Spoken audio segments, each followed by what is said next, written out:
Hi there. I'm finally actually starting to record reviews. This is for the new Mandy Indiana album. I don't really know how I'm supposed to say that. Mandy are a band who seem to reside from Manchester, from what I can tell.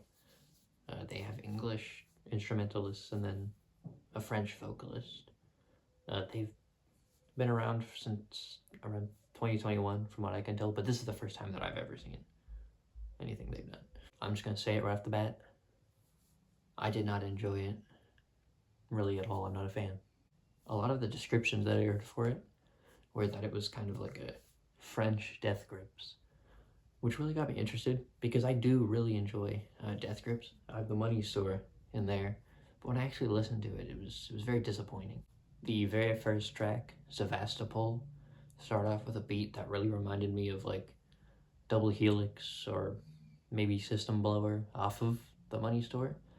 But then when she started to sing, it really turned me off from the track in general. I understand that it's supposed to sound wild or that it's kind of supposed to sound crazy and loud, but to me it was just very annoying. The entire sound was just grating, especially the filter on the vocals. The second track, Magazine, is a little bit better to me. The beat, the 808s and the drums actually sound really cool to me, but the vocals are still a little bit annoying, even if they are more bearable. But I can't shake the fact that to me, a lot of it reminds me of the God of Basketball theme from Regular Show in a weird way. The lyrics seem to describe like a chase of sorts, with the singer kind of taking the role of somebody stalking another individual and like pursuing them. But I don't really find it all that well written. I think a lot of it comes off very awkward, very corny, just generally. That's another critique that I have with the entire thing. The lyrics in general feel really poorly written.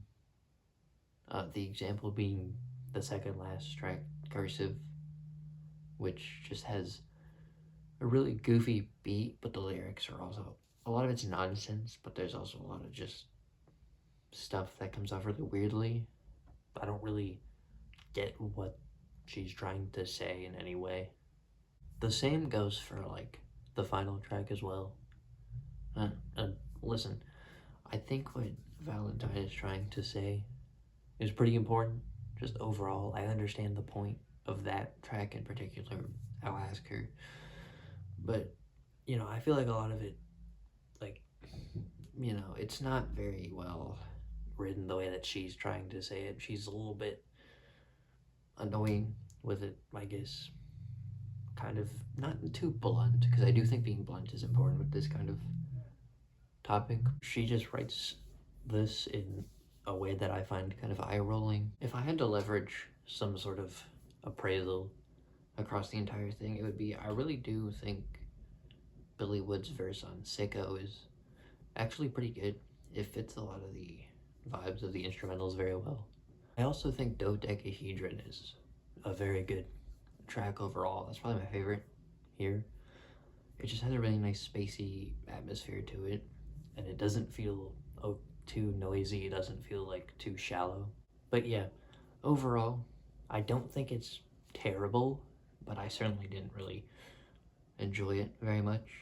It's probably like a strong 4 to maybe like a pretty weak 5. Yeah, that's about it. See you.